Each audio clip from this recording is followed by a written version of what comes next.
लेकिन जो ऋषि मुनि तपस्वी हैं, जिनके जीवन में साधना के बाद विलक्षण अनुभूतियां हुई हैं, जिन्होंने तप करके अपने जीवन को विशुद्ध सोने की तरह से शुद्ध कर लिया है, उनकी तपस्या के प्रतिफल उनकी वाणी से प्रकट होने वाली जो जिज्ञासा है वो अत्यंत आदरणीय होती है। इसीलिए शौनक आदि 88,000 ऋषि ये ऋग्वेदी ब्राह्मण हैं। ब्रह्मा जी के यहाँ जा करके और श्री ब्रह्मा जी से भी ब्रह्मलोक में चर्चा करने की जिसकी सामर्थ्य है, वह ऋषि अगर सूत जी से जिज्ञासा करता है, प्रश्न करता है, तो कोई सामान्य ऋषि नहीं है। वो वेदज्ञ हैं, शास्त्र के बड़े विशुद्ध ज्ञाता हैं। लेकिन शास्त्र को जान लेना, वेदों को जान लेना, ब्रह्मलोक चले जाना, इसकी विशेषता नहीं है। विशेषता भगवान को जान लेने में है, भगवत प्रेम प्राप्त कर लेने में है, भगवान का अनुग्रह मिल जाए, लीला कथा मिल जाए, इसकी विशेष महिमा है। इसलिए हमारे यहाँ कहा कि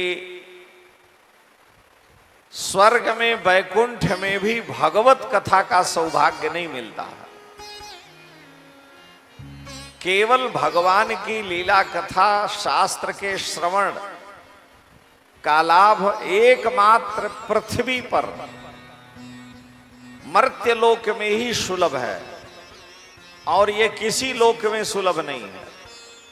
क्योंकि धर्म और कर्म की भूमि एकमात्र पृथ्वी, और पृथ्वी पर भी भारत भूमि है। इंद्र को भी यज्ञ करना होगा तो पृथ्वी पर करेंगे, ब्रह्मा को भी यज्ञ करना होगा तो तीर्थराज प्रयाग में दशाश्वमेध घाट पर ब्रह्मा ने यज्ञ किया, उनको भी पृथ्वी पर ही सत्कर्म करने होंगे। क्योंकि पृथ्वी धर्म और कर्म दोनों की भूमि है, यहीं पर धर्मानुष्ठान कर्म किए जा सकते हैं। स्वर्ग में तो किए गए धर्म कर्म का पुण्य फल भोगना होता है, और नरक में या पाताल में, अतल वितल सुतल लोकों में किए गए पाप कर्म का फल भोगना होता है। लेकिन शुभ धर्म कर्म केवल इस पृथ्वी पर ही संभव है। इसलिए देवता भी कामना करते हैं कि हम एक बार पृथ्वी पर पुनः अगर जन्म पा जाएं तो हम भगवान वैकुंठनाथ को प्रसन्न करके और भगवान के दिव्य धाम में नित्य साकेत गोलोक में पहुंच जाएंगे और आवागमन के बंधन से मुक्त हो जाएंगे। सारी चिंताएं, शोक, ग्लानि, विषाद मिट जाएगा। ब्रह्मा जी को भी चिंता होती है, इंद्र वरुण कुबेर को भी ग्लानि शोक हर्ष होता है, लेकिन जो भगवान का प्रेमी भक्त है उसे कोई चिंता ग्लानि विषाद नहीं है। क्योंकि वो तो भगवान के धाम का अधिकारी है। भगवान की इच्छा से ही, भगवान के संकल्प से ही भगवान का प्रेमी पृथ्वी पर आता है, और भगवान के कृपा से वो उनकी लीला का पात्र बन करके भगवान जैसी आज्ञा देते हैं उस तरह से वो लीला करता है।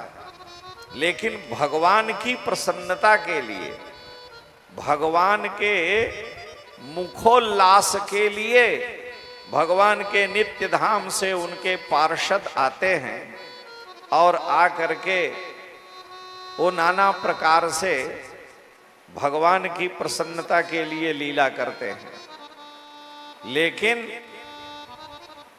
उनको किसी प्रकार का शोक, चिंता, ग्लानि, विषाद नहीं होता है। उनके मन में संसार के प्रति कोई आसक्ति नहीं होती। तुलसीदास जी ने वर्णन किया कि जब भगवान श्री राम को खेलने की इच्छा हुई तो सरजू के तट पर गए और दो पक्ष बांट लिया। लेकिन भगवान के विपक्ष में खड़ा होने को कोई तैयार नहीं हुआ। रामलाल जी आज की भाषा में कंदुक क्रीड़ा, फुटबॉल खेलना चाहते थे, लेकिन विपक्ष में भगवान के कोई खड़ा ही नहीं हुआ। तो अब कैसे भगवान की इच्छा पूरी होगी? लक्ष्मण जी से कहा तो हाथ उठा दिए कि नहीं, हम इनके विपक्ष में खड़े नहीं होंगे। शत्रुघ्न लाल जी से पूछा तो उन्होंने कहा कि हम तो भरत जी के अनुचर हैं, हम कोई पक्ष विपक्ष जानते ही नहीं।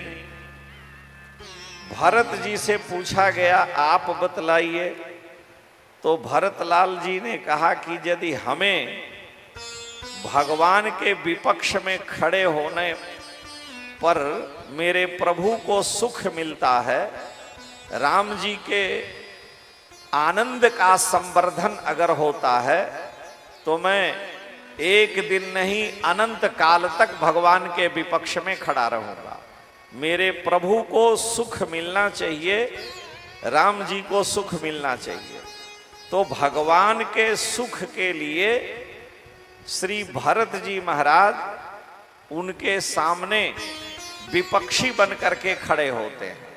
इसका मतलब क्या है कि मेरे प्रियतम को सुख मिले, जैसे भी मिले, लेकिन उनको संसार के बंधनों से कोई प्रभाव नहीं पड़ता।